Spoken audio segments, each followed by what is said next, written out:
What's up, everybody? Welcome to another episode of the cast on Celestia Radio. I am your host, Matthias, joined by Dalit and Nat.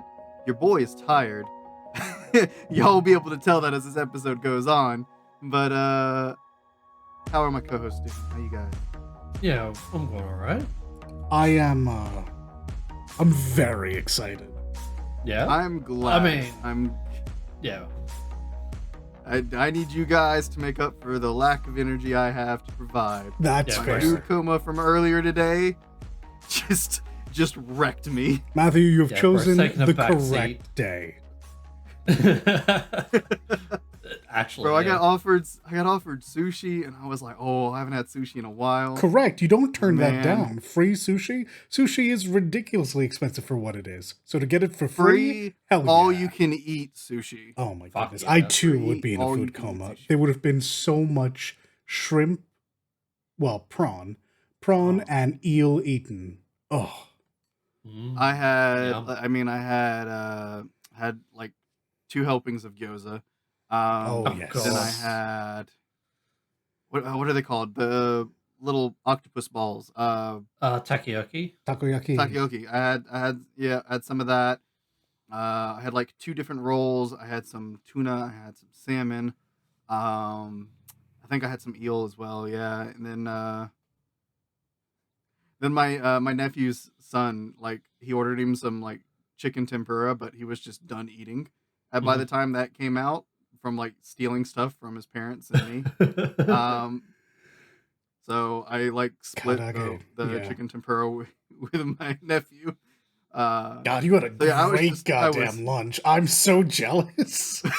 I had God, I an want amazing that. lunch. It was so good. And I came home and I was just like, oh, yeah. Looked at the time. I said, I don't care. I'm going to sleep. You earned it. But it was good. It was good. But yeah, so I'm low energy because that like food coma at like 3:00 in the afternoon. It fucking knocked you out. Yeah, it wrecked me, dude. That's fine. Yeah. We shall cover for you. You sit back, relax, and guide us through. This is what I'm here for. I'm timekeep and the clueless person that will throw in questions, hopefully, that are helpful for other clueless listeners. Mm-hmm. So, with that being said, listeners, buckle up. I'm handing it over to these two. Yeah, Dol's the host now for this episode. Hey! Alright, take it away, host. Hi, everyone, and welcome back to another episode of Celestia Radio Podcast. Today, we get to talk about one of my favorite events of the year. We get to talk about the Evolution Series Championship, specifically in Vegas. It is currently, at time of recording, still going. We are actively missing Street Fighter 6, Street Fighter 6 finals. But it's fine. Yep. That's what VODs are for. Yep, Evo... yep. I mean, I'm currently watching it, but yeah. I'm trying, man. I'm trying to be professional about this. Evo this year was insane. We talked about it on a previous cast wherein we mentioned this had over 10,000 entrants over the course of all of the games. It's crazy. If you Insane. if you see the live streams, this place is packed to the brim, and it's 100 and something degrees over there. They are literally baking for what they love. Hopefully it is air conditioning. I'm assuming It so. is, of but course. Yeah, like it is, of course. Yeah, but still, it's still. Gotta go outside eventually. Yep, exactly right. For my money, this is the biggest event, fighting game-wise, of the year, and now officially is the biggest fighting game event, period. And what's mind-blowing is I think it's only going to get bigger from here. I am going to agree with you because at the end of Correct. Tekken 8 Yes. finals, they announced like 5 fucking like places that they're gonna do throughout the year. So yeah, Evo is getting even bigger. In 2025, we'll be traveling to Nice, France for a 4th tournament. And in 2026, we go to Singapore. Mm-hmm. So That's no more crazy. just JP in America. It's fucking Europe. It's in C now, and yeah. Truly, it's to become like Evo is now the World Warrior Tournament. Partnering with Sony has really allowed this event to spread its wings and soar. And I'll take a few more ads for more tournaments and more locations. I'll be honest with you. Yeah, when the fuck is they're gonna come over here in Australia? Like, seriously, So we've got Melbourne. genuinely, Australia has a couple of majors. I do not think it's outside the realm of possibility that in the next 5-6 years we might find something over there. I don't know if it's necessarily going to be Evo, but I don't think that's out of the realm of possibility. I think it's a very real thing that could happen. Well, the reason why I say that is because DreamHack also happened like just a couple of weeks, couple of months ago. So if DreamHack can do it, surely these guys can. But it also does come down to, like, we're now playing with Sony money. So does Sony see it as viable? Yeah, and getting everyone to Australia, which is 16 plus hours for majority of people. Yeah. It's like, It is a bit rough. Though, I mean, people, like, the event doesn't fly out the players or the talent. I don't think. I know it doesn't fly out the players. That's why they have sponsors. But I don't think it flies out their talent. It might help them out, but I think they do have to pay into it. Yeah. Regardless, that as well. Regardless, these folks go to so many different places that it's not outside the realm of possibility. I think that having Australia represented would probably do wonders for just Australia in general. Not because I think like you all need help with tourism, but no, as we need help. As a gaming nation, you guys kind of get shafted regularly with servers and just getting games in. This would be good press, both for Australia and maybe for getting Australian leadership to back off on some of the overdoing it on the gaming front that they do. Fucking some in America or like in Europe, some people will call other places nanny state. Fucking Australia's just a nanny country. Like, seriously. When it comes to video games, that's aggressive. It's pretty bad. They are overbearing. There have been some strides recently in the positive, though. I mean, y'all have y'all's own packs, if I'm not mistaken, now, and then there's also like things like dot hack and whatnot. Yeah. So. Oh well, for sure. Progress. For sure, and on the front of gaming events, Australia certainly is coming into its own, which is why I think that Evo could absolutely happen there. It's mostly for me just making sure that actual games get passed if they have an M rating, because boy, you will get shafted on that. Oh yeah. All right, enough about Australia. Let's talk about the actual fucking, tournament now. Sure, but when we get to the event itself, I do have a bit of, admissions to make. I did miss all of Mortal Kombat. Like I said, we're currently missing the Street Fighter 6 finals, and I missed all of pools. I didn't watch Uni, and while I did watch the Guilty Gear finals, I'm so far removed from the scene, I don't know how to adequately tell you what I saw, and B, I don't really remember. With one exception, there is something really big about Guilty Gear. Despite kind of being removed from it, I really do like Guilty Gear. I think it looks cool, it feels visceral. I just don't play it, but I might have a reason to now. Is it your go-to anime fighter? No, I missed Uni, and Uni is my favorite anime fighter. It just feels the best to me. Under Night in Birth, just I think because I come from a slower fighting game background. Not that Tekken is slow now, but it used to be way more defensive and thoughtful than it is. A lot of anime fighters end up being too fast for me, and frankly, Guilty Gear is way too fast for me. Okay.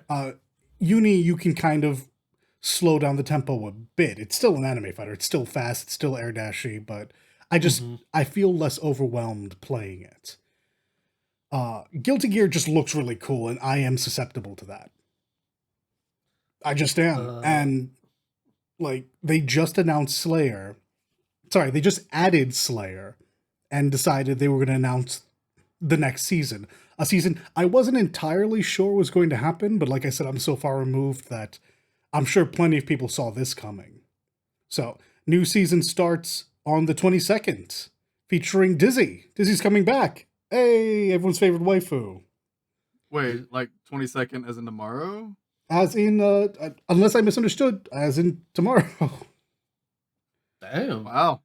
Okay. Don't hold me to that. No chill. They were just like right on it. Yeah, don't hold me to that. But that I did see July 22nd, and I saw Dizzy's face. So I do know that Dizzy and Venom will be returning characters. I think we spoke about this before, that Guilty Gear is getting an anime, which makes sense. It looks like one. I knew that. So the new character from the upcoming Guilty Gear anime, her name is Unika, will be one of the characters in the upcoming season. And possibly the most hype for me, and I suspect probably for you two, is the addition of a guest character from Cyberpunk Edgerunners. Lucy. Oh shit, really? Lucy is going to be a playable character in Guilty Gear Strive. Oh. You know what? I can see that it. explains that thing I saw on Twitter earlier. Okay. People lost their mind. So I'm feeling pretty confident that Guilty Gear will continue to be hype as hell to watch and super exciting to play. Guilty Gear is the one with the chick that has a huge ass anchor and summons fucking dolphins, right? Okay, yeah. Look, man, May will mess you up. Maybe not professionally. People seem to know how to get around that. But man, online, May will run a train on you. Totsugeki. But yeah, like I said, I watched Guilty Gear. I couldn't tell you what happened. I feel really guilty about this. But I'm so, like, my brain can only hold so much, and it's not about Guilty Gear right now. Yeah. No, that's fair. That's fair. I know Guilty Gear, I've watched you and D play a decent bit. Yeah. So I can sort of recognize it pretty good at this point. It's an Arc System Works game. From... So it has a very distinctive look to it that makes it look like a playable anime, frankly. Yeah. Yeah, I mostly have seen Guilty Gear from Callie and Ina when they played it. I'm sorry, back up. Alive. I didn't know this. They played it? Yeah, they just... Yeah, Callie and Ina played it. Who do they play? Want to take a wild guess who Ina plays? I mentioned it like 2 minutes ago. Does she play May? Okay. Yeah, Takageki. That makes sense. Sense. Yep. Yeah. Closest to Sea Life. Yeah.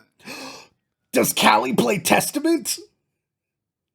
I don't think it was Testament. It was. Because I do have a Testament mod that makes it Callie color schemed, so that would have been perfect. I don't remember what Callie played. I just remember Tatsugeki in my head because it was literally spammed. That's correct. It got clipped and used a lot because Ina would repeat it. Tatsugeki. Yeah, no, it's like that. So yeah, I mean that was Guilty Gear. That's huge. It's good to see that Guilty Gear is continuing to go. I always get worried after so many seasons that fighting games will just kind of peter out, and then we have to wait for the next installment. Good to see GG still going. The next one I want to talk about is Street Fighter Third Strike, because whilst I didn't really pay attention to Street Fighter 6, I was super excited for the Third Strike tournament. Because I think I actually saw parts of the Third Strike tournament when I was like browsing Twitch the other day. I wouldn't be surprised if that was true. When did you say the other day? What do you mean? Yesterday. Oh, okay. Just checking. Oh, I was gonna say. So, why did you watch Third Strike over 6? Well, first it happened first, it was just at a better time for me. But also, Third Strike came out in 1999, and people still fucking play it. And the finalists are two people who I've been watching play this forever. As a matter of fact, this was my first time seeing both of their faces, at least being able to identify them. Oh. I'm so used to watching a lot of this content on like 144 to like 360p that you can't even see anyone's faces. It's just old archive stuff, and it's good. It's good, but like I didn't expect to see Third Strike back at Evo. I certainly didn't expect it to be main stage, and it was. And people cared. Man. Mhm.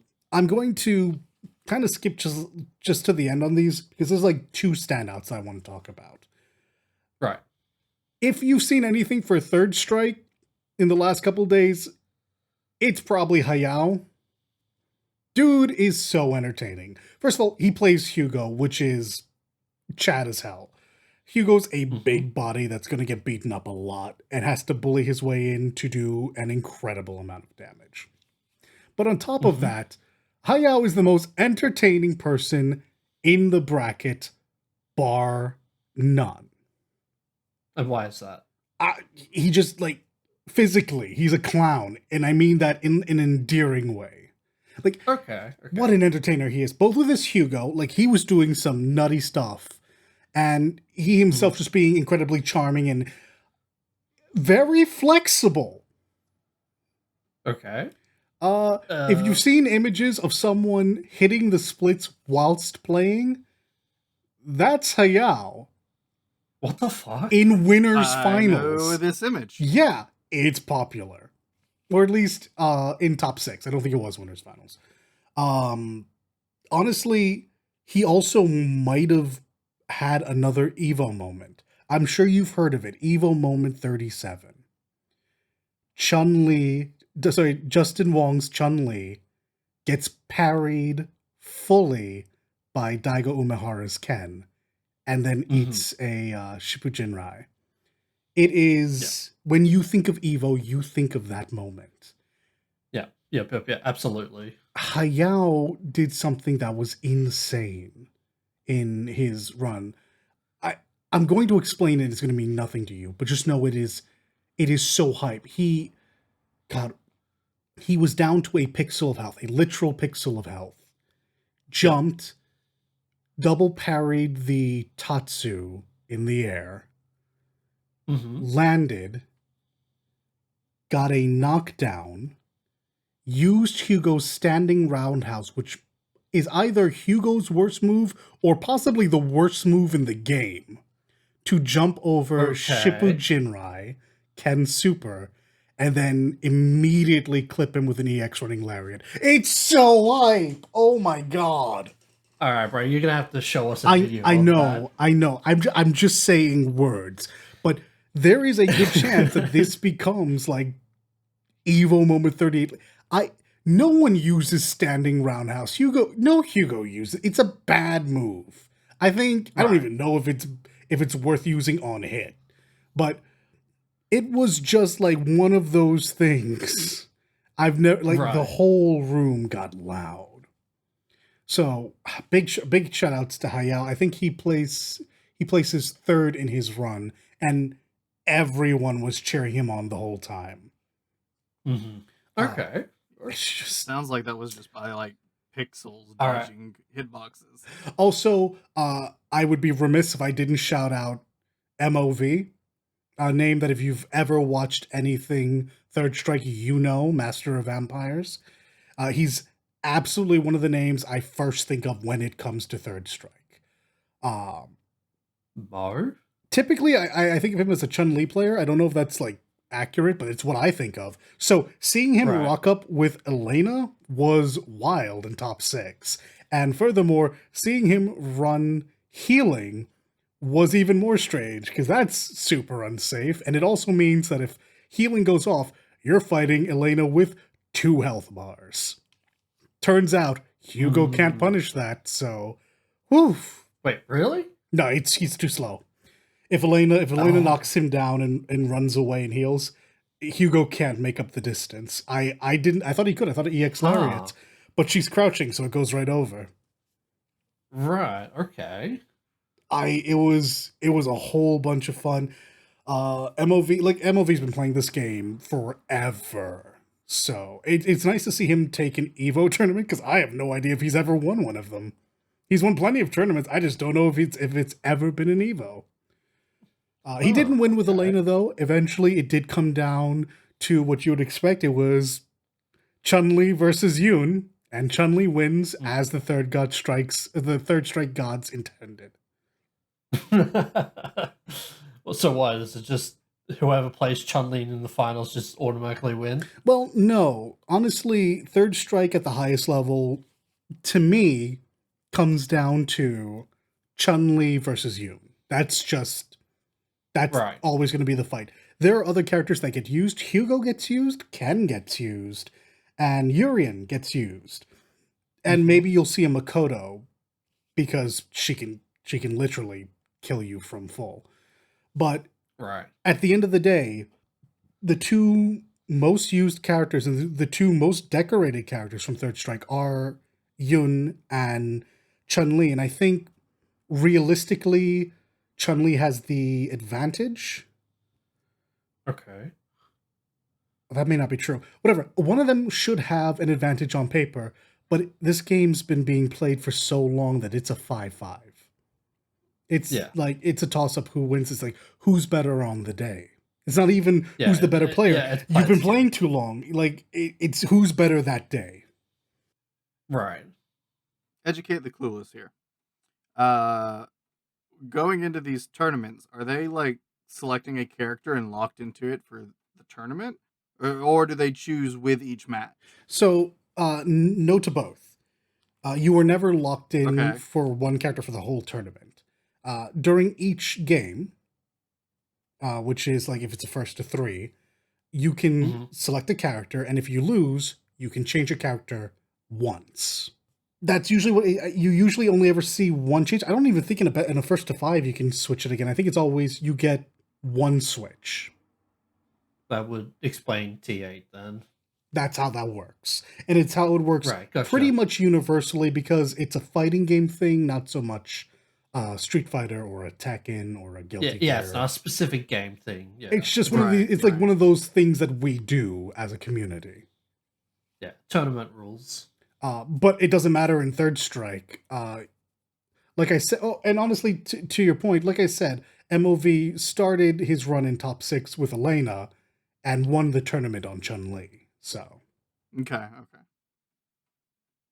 I follow now. I was curious because I didn't hear who was using Chun-Li, so I was just like, wait, is everybody locked into a single character? No, or just somebody? Solid question. Okay. No, it is confusing, but once you get it, it makes sense. Yeah, it makes sense to me. I get it. So hopefully our listeners picked up and understood. Certainly hope so. So this is a question mostly about like just players wanting to get into competitive fighting. What's your recommendation on how many characters you should like main? So I'm assuming it's between like 2 and 3. It's game by game, honestly. But realistically, the answer to that is you learn as many characters as you can. Right. You'll always have your main, the character that you just know back and forth. And then you'll probably have 1 to 2 pockets. A character that you're very good on. You're not perfect, but you're very good on. And another character that is like situationally really good because either they're like grossly overpowered or there's just a matchup that your main is very bad at that they can kind of cover for. So believe it or not, I actually probably could have answered that question. It is. I like knew the answer as well, but answer, I was just right? I was just asking it for the sake of asking it. But because it's kind of like I get that. Yeah, it's kind of like League of Legends where realistically, you should learn every character, but there's 150 fucking characters. Exactly. And usually you have your main, and then you have between 2 to 3 pockets. But yeah, it's any game that like is a character based roster that usually that's the rule that applies. Is your main, the 2 to 3 pocket, whatever. Like that's generally the rule of thumb. Like I know this is true for like Apex as well. So yeah. The games where this gets really fucked up, though, are the, I'm going to call them Marvel likes. If you play tag fighter with, like, teams, like, I always think of Marvel 3, you are de facto learning 3 characters. So that means you're probably actually learning 6 to 9 characters to be competitive. Jesus. That's insane. Yeah, no, like I said, tag fighters are wild. Doesn't Mortal Kombat 1 kind of fall into that category now because the whole Mortal Kombat 1 is the, weird. So you're the really, newest one, obviously yeah. not the old Oh, one. right, yeah. Mortal Kombat like 1, the new one, is strange because it's still a 1v1 fighter, but you Yeah, have but there's a a lot of character you can bring in to do like 3 moves, maybe 4. it's literally the I forgot what it's called, like the partners in Dissidia do it. That's them. Sure, You know how you yes. can like Yes, call yes, them in. yes. Yeah. Um, like I mostly chalk them up to like being a tag. Like, admittedly, you bring up like I brought up the tag fighters. It's like doing that, only you can never call them in to be the main fighter. They just come in, they Right. assist, and they leave. And Assist. That's that yeah, assist. Yeah. That's the word. I don't know how that was actually taken by the community. I know that I kind of hate that in Mortal Kombat because it's not just a minor shakeup. That's that's a real big thing to remember, and it impacts how that game is played for sure. Yeah. Yeah, because you could get like fucking combo locked, and then you just call in your assist, and then it just breaks it. It's like, oh, okay, so my win is just fucking gone all because one guy just pressed one button. This is like the Naruto fighters. You have the Yeah, two that as supports that well. could come in. Yeah, okay. Hmm. Yeah, the assist Uh, friends, and yeah. I You could always kind of combo break, so they Mhm. fill a niche that was always there. It's the extensions I think that throw me off the most because that's Right. what's like new about them, and not to mention some of them are just better.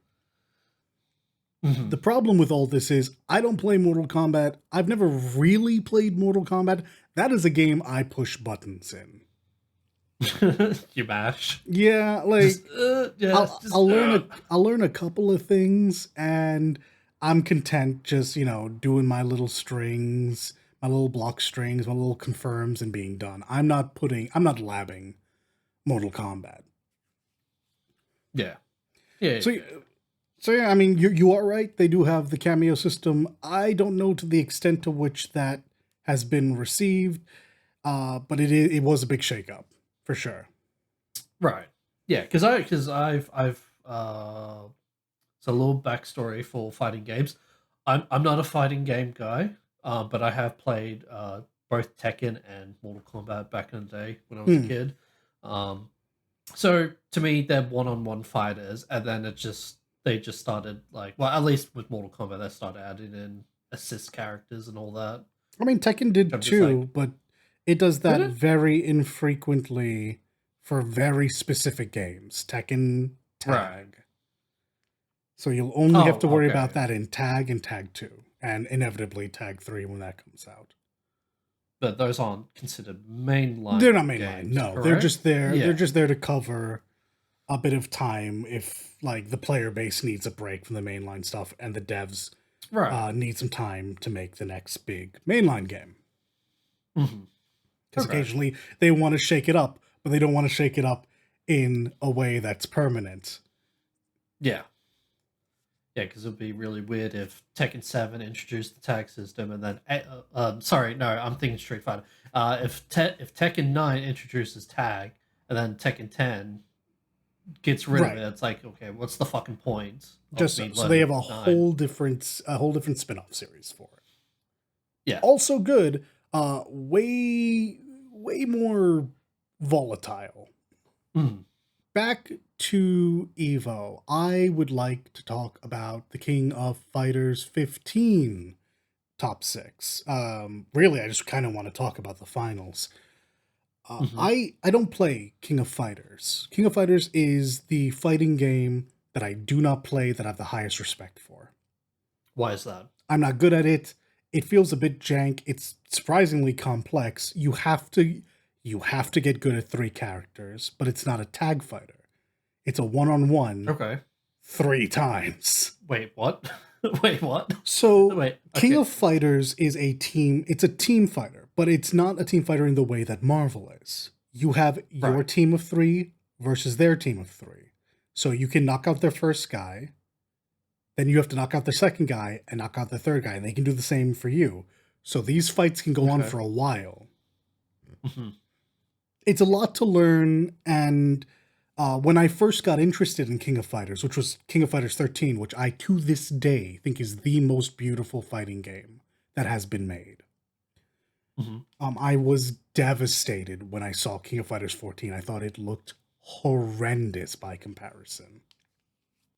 Was it on a different generation console thing? It was still using pixels, though okay. It used really, really high def pixels, and it used it in a 3D-esque way. It was a very expensive system to make. And I will share this with you after the cast.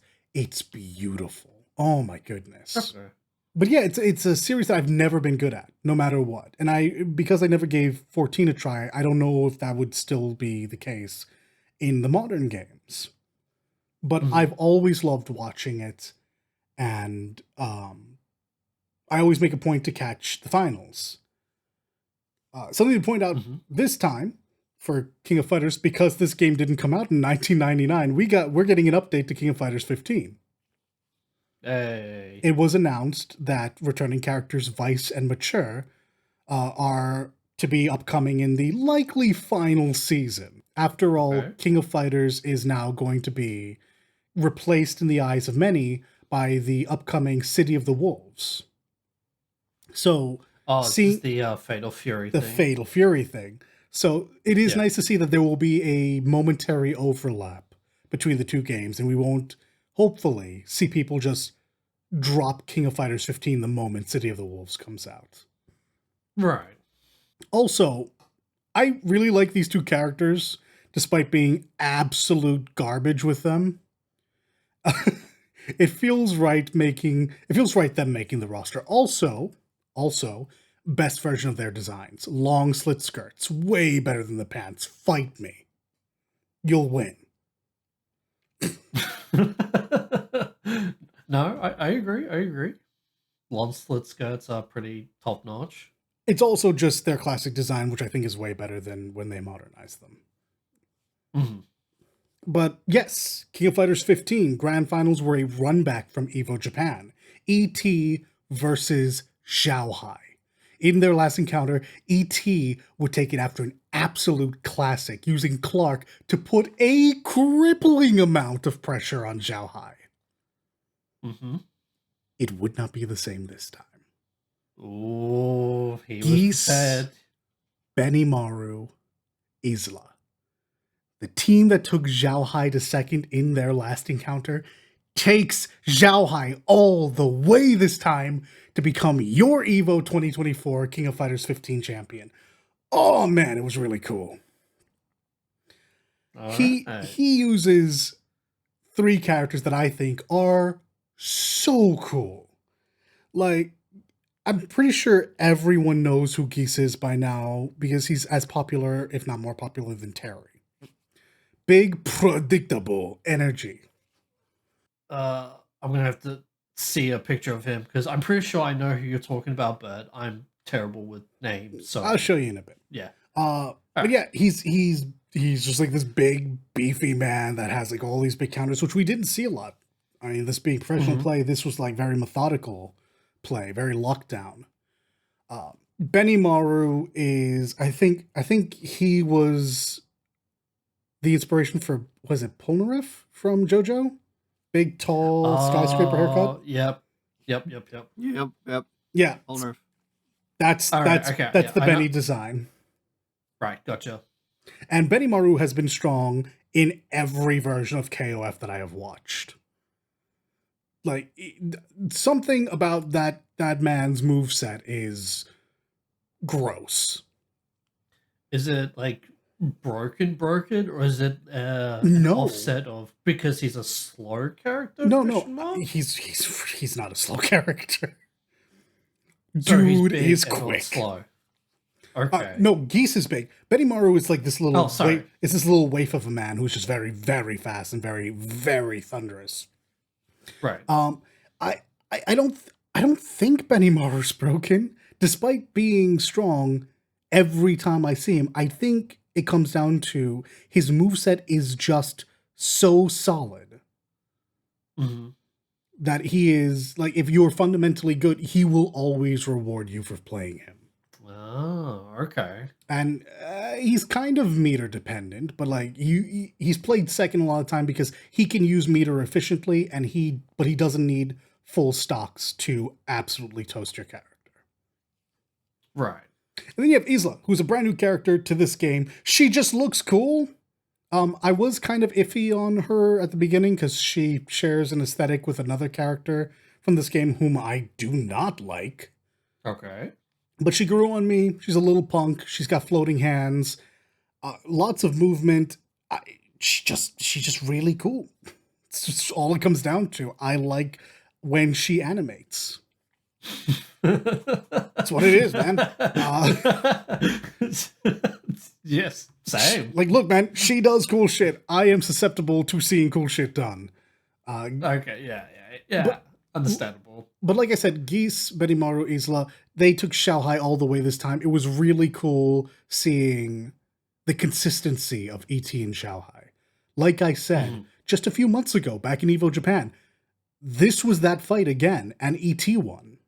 So, not quite the full rerun. We had the run back, and now Xiaohai takes it. It's big weight off his shoulders, I'm sure, and no disrespect at all to ET. His win at Evo Japan was massive. It was cathartic, but that's not right. Evo.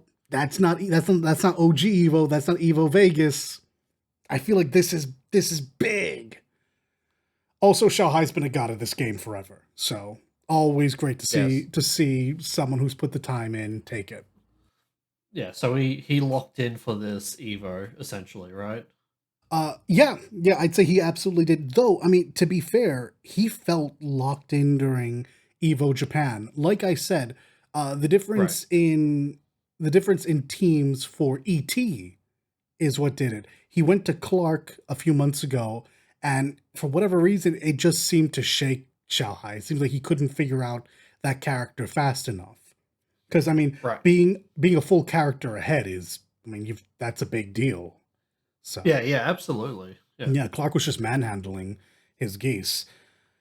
So, I mean, ET tried to do it this time. It didn't work out. So, I mean, Xiaohai has really, he really showed what it was to use these three characters at, the highest level. And, oh, man, it's so cool. Yeah. It makes me want to play King of Fighters, but I know for a fact that is a mistake for me to do.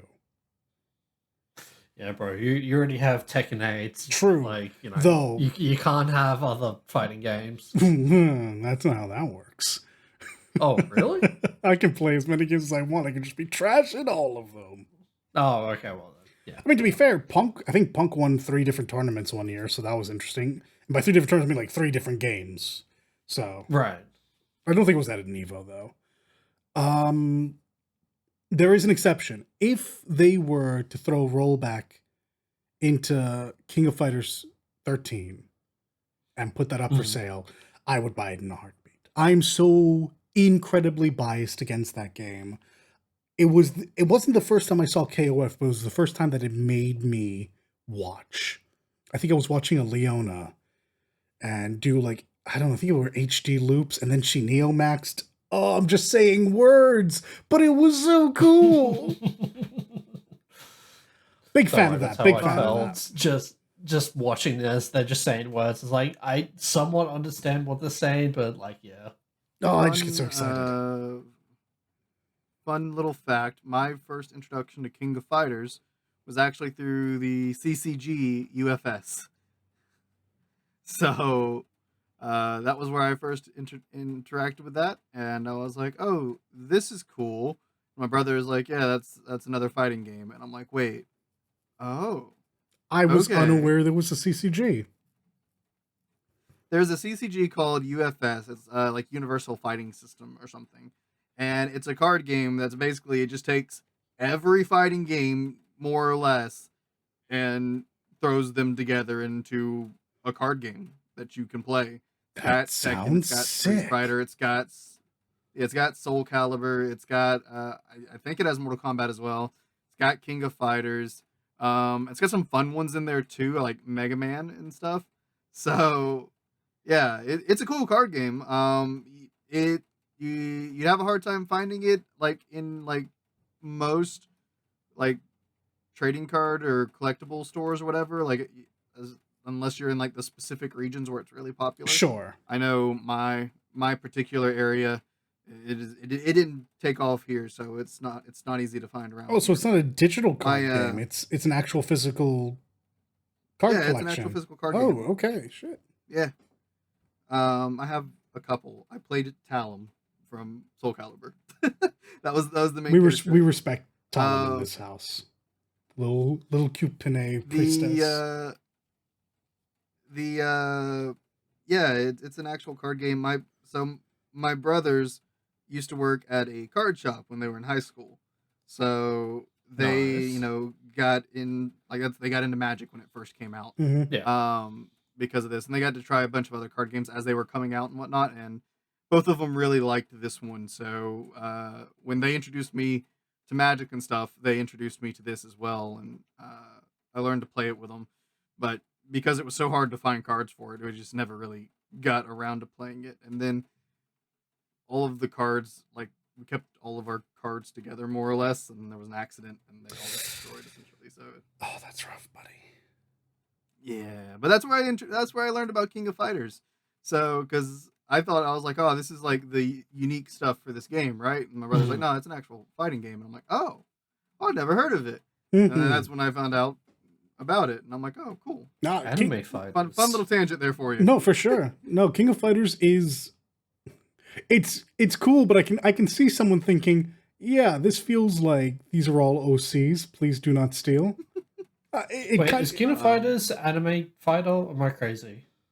I don't think it falls into the anime fighter genre. There's no air dashing. It's so slow by comparison. It just uses pixel graphics, right? Not anymore, but it certainly did.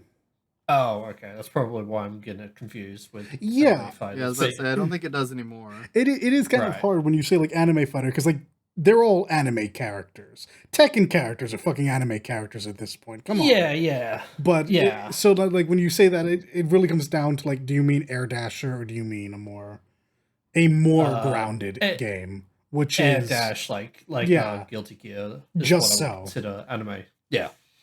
I think the Guilty Gear fans would probably argue against that, but they're all wrong if they do. Surely they understand they're an anime fighter.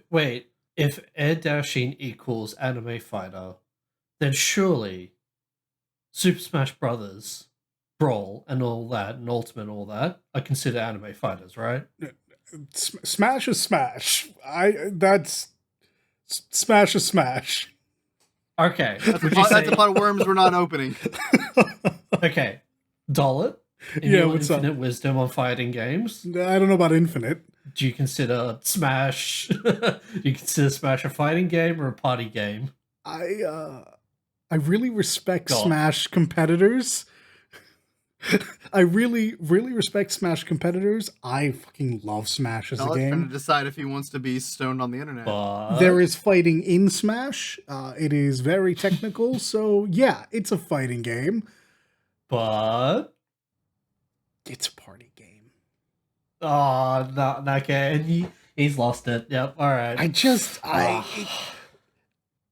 A fighting game doesn't just mean fighters. Like it's the versus mechanic.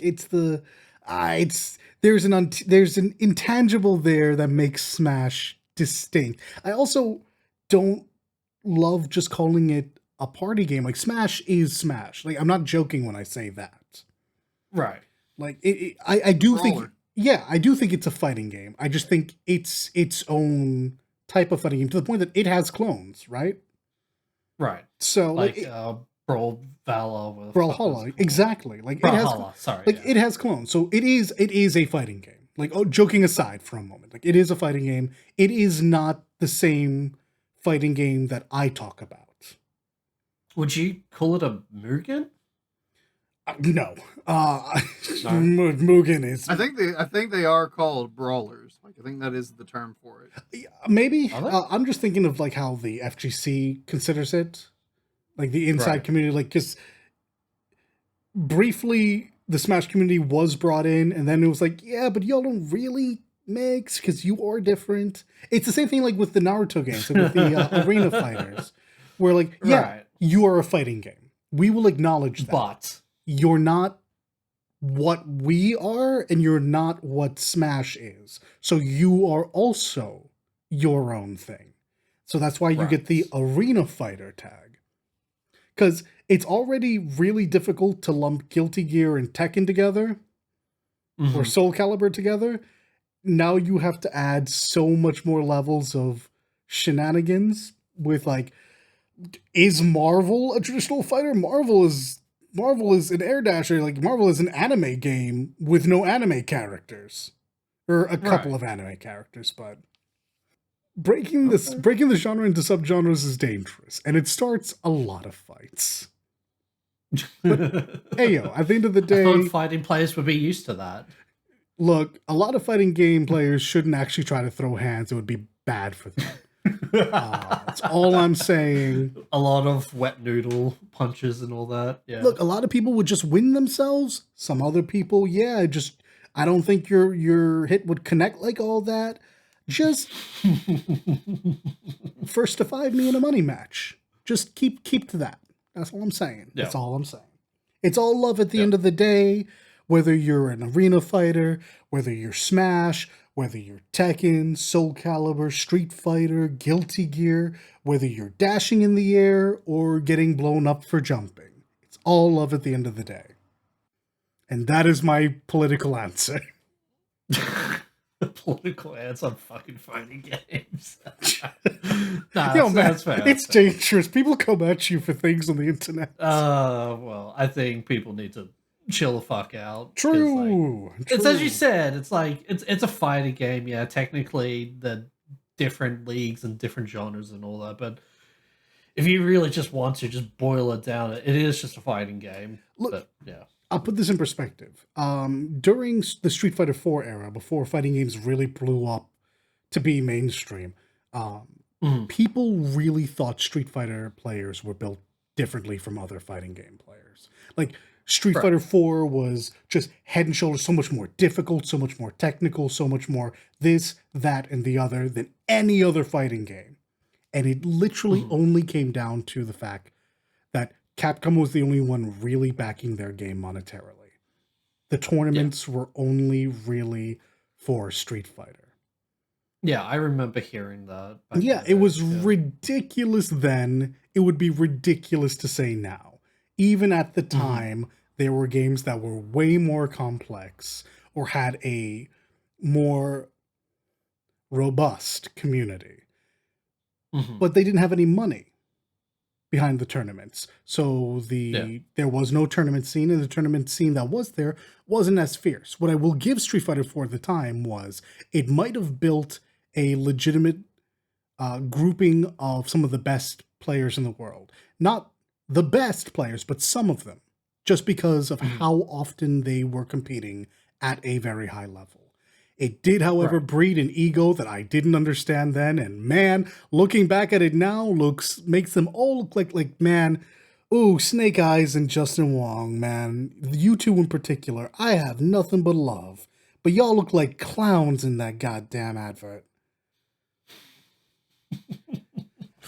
I don't know what advert you're talking about, but I'm going to agree with you. It was some Red Bull thing, I think. And that was when they said, like, yeah, Street Fighter's just the best in the world.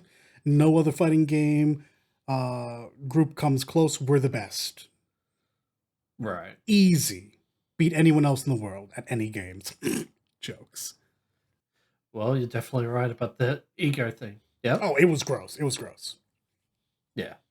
But no, we grew up. Like I said, I still mad love and respect for Justin Wong. One of the best to ever do it in multiple games. So clearly, if he was talking about himself, that would have been true. I just didn't like him repping one game for all of that.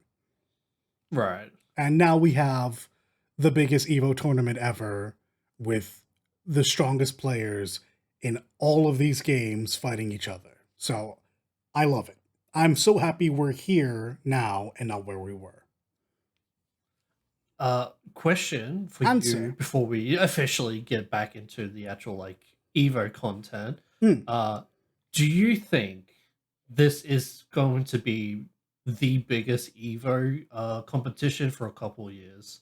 Like in terms of like just numbers, like player numbers and people coming in numbers, attendees and all that. I think it probably will be, which I don't know if people will like me saying, and I think that's mostly going to come down to the fact that now the European players don't necessarily have to come to Evo next year. They should for the competition, but they don't have to because Nice, France is now open to them. So it means they don't have to fly across the Atlantic and all of the Right. United States to play a game. They can stay in Europe and maybe just fly And just from maybe just fly from oh my god, we're going to see talent we've never seen over there before because there are so many people that just can't travel because of how restrictive and expensive it is. Yeah, exactly. So now we'll see maybe East Coast Americans run over to that tournament, and we'll see East Europe probably have a bigger presence. Like I'm super excited about it, but I think by adding more venues, you will overall shrink each individual tournament. Just because you now don't feel the need to do that. Now there's something closer to home. Maybe you go to Evo Japan and Evo Singapore in 2026. Maybe you go to Evo LA and then go to Evo Japan. Maybe you go to Nice. Maybe you go to Singapore. So on and so forth. Now you don't. It's because you have more options. It's less restricted. I think this is probably the biggest we'll see Evo until the next big boom, the next big population boom. Right, which is most likely going to be when Street Fighter 7 and Tekken 9 comes out, most likely. I mean, because people want to see. Unless people wanna see the 2XKO new gets game. fucking huge, in which case Oh well, that has the potential to bring in people who did not care about fighting games before. So again, okay. it's why I'm so, loosey goosey on when it is. Like just the next big population boom, whatever causes it, that'll probably be the next time we see the next biggest evolution turnout. Yeah, I agree. Because the reason why I asked that is because they released the information on the next six locations. I'm just like, that's great. Like don't get me wrong, that's great. But like, is like just this this how much people are currently in this Evo right now? Are they going to travel to all those those locations? Guaranteed no. Now that they have options, they won't have to. Also, this is probably good for the venues because whilst having these massive populations come in is very like good for the wallet, it also puts a lot of pressure on the venue itself and everything surrounding it. And don't get me wrong, Vegas should be used to that, but also Vegas is now having to balance this event with every other event that's going on in the city and the casino tourists. So there's a lot of pressure there, and I'm sure Evo Japan has a lot of pressure as it gets big to not not make a spectacle of itself in a negative way. So having smaller populations spread out is probably healthier for the long-term benefit of these events. All right. Is there anything else you want to speak on King of Fighters? No. Like again, my King of Fighters knowledge is actually really low. I just for one reason or another, I have a really big soft spot for that for any tournament that features it. But yeah, shout outs to Xiaohai and ET in the finals. It was fun watching those run. Okay. All right. What's the next event delay? The only one left because I had to miss so many is Tekken 8. Hey, and this is where I can officially come in because I somewhat saw the semi and finals for T8. Now, why don't you go ahead and lead in? I don't mind speaking at length, but God. how about I don't just No. speak the whole time and let you get something in first, and how about I piggyback Bro. off of you? That's a terrible idea because I do not know these players whatsoever. That's fair. So it's gonna be hard for me to say, but I will try and I'll try and speak. But tell you what, go with what you know. Let's not even start at the semifinals and finals. Okay. Let's start with Lily Pichu beating the. Let's start with Lily Pichu being Harada. Okay, yeah. So good man, Matt. You understood. Actually, no. That, yeah, I saw that. That's the one thing I definitely saw from you, though. Actually, that is a good segue because there's something I actually wanted to say, but I forgot it. Then you reminded me. I'm fucking surprised about how many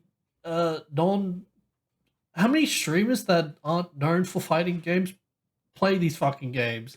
Oh, do you not know why? Both Lily Pichu and I'm a Cutie Pie, they're League players. I've never once saw them fucking play Tekken or any fighting games.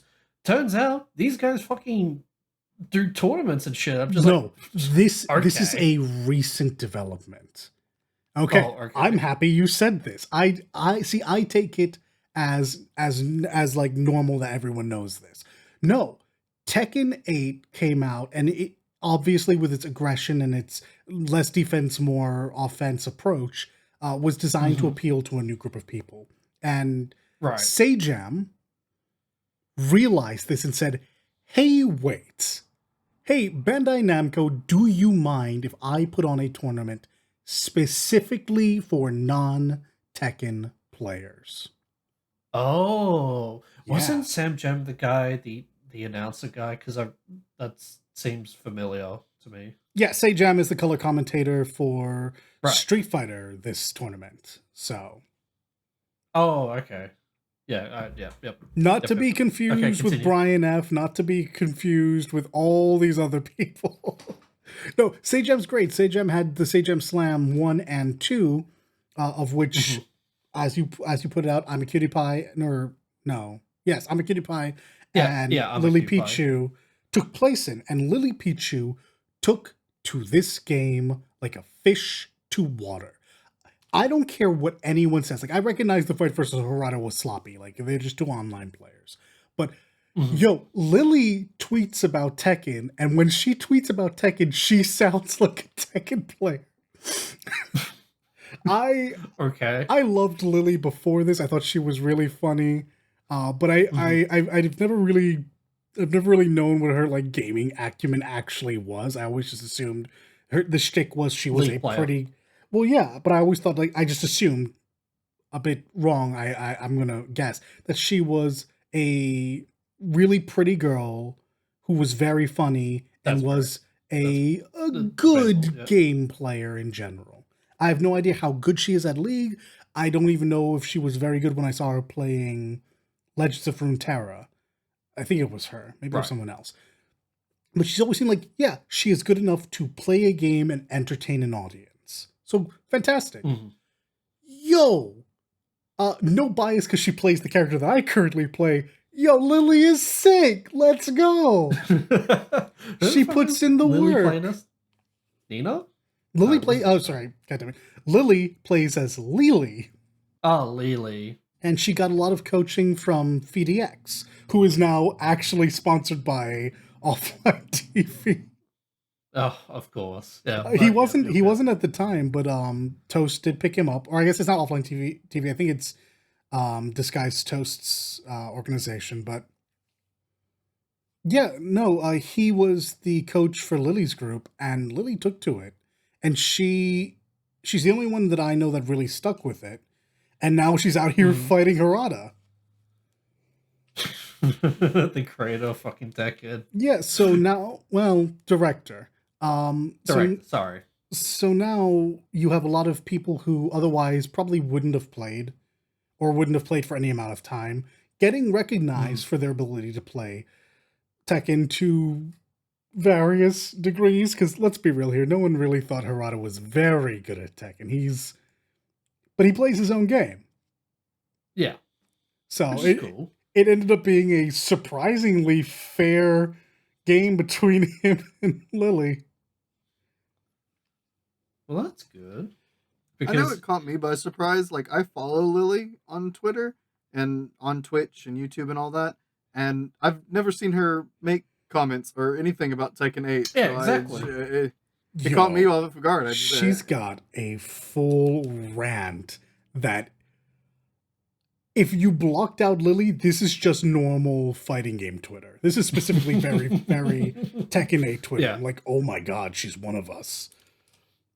Like, it's crazy, and I kind of love her for it. Is it a balanced rant or no? She just gets tilted off the face of the planet. Oh yeah, and I love it because she speaks the way we do. And of course, naturally, I did watch her actually get good at the game, and yeah, I think she's genuinely. Honestly, Lily's better than I am. Easy. Mm-hmm. And I think she would blow me up. There were a couple of things. She got coached and all that, so yeah, like there's a couple of things. There's a couple of bad habits I could punish her on, but I think in general, especially like on a stage, she would stomp me. Mm-hmm.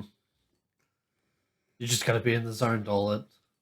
I would genuinely, I would just have to remember to punish a couple of things that she does. That's it, because she does a few pretty unsafe things on Lily, and I don't think she's acclimatized herself to the new Lily after getting nerfed, because there's a couple of moves that she could use that she doesn't. But right. Again, I'm not here to critique someone who I think is better than me. So I need to hit the lab. I'm just stating. Yeah, I'm just stating that it's weird that I'm seeing literal League players being on stage for fucking Tekken 8 tournament. Yeah, I'm no, just like, it's sick. Where the fuck did you guys come from? This is something I would have expected Capcom to smarten up and try to do first. And again, this is not me praising Bandai Namco. This is me very specifically praising Sejam, who saw an opportunity to bring people in and took it. And then, after doing it, asked permission from Bandai Namco, who was like, yeah, absolutely. And then Bandai Namco sponsored it. Sejam, if you're somehow listening to this, fucking pick me up, even though I've never played Tekken 8 before, or 7, or 6, or 5, or 4. There will probably I think 2 and 3 is... There is probably going to be a Sejam Slam 3. So, I don't know how he does signups, or if he even does signups or any of this thing. Keeping an eye out for it. Maybe you will be the next Lily Pichu. Oh my god. I gotta actually fucking buy Tekken 8 first. I think it's worth it. It's currently on at the what do we usually say at time of recording? Start of this record. Yeah. It's on 43% off right now. So. Oh god, is it? That's crazy. Yeah. No, it's absolutely worth it if it's $60. on deep sale like that. Yeah. I mean, you have one person that'll play with you. Yep. He's right there. Yep, I will bully you until you get better. I would. Yeah. Oh, I'm okay. Okay. Whoa. It's how I learned. So. Okay, but you have to be gentle with me because 1, I'm not a fighting game player, and 2, I'm white. So you got to be gentle with me. Okay. I don't have the racial traits. Okay. You joke about this, but there is a joke about minorities just being better at fighting games. Better at fighting games. Like, I see this joke all the time. It's all the time. And it kills me every time. Whether I don't have the racial traits, bro. I think I heard Heavenly make it the other day. Exactly. Where there's like, hey, don't mess with Texas brothers, man. They different. They play Tekken.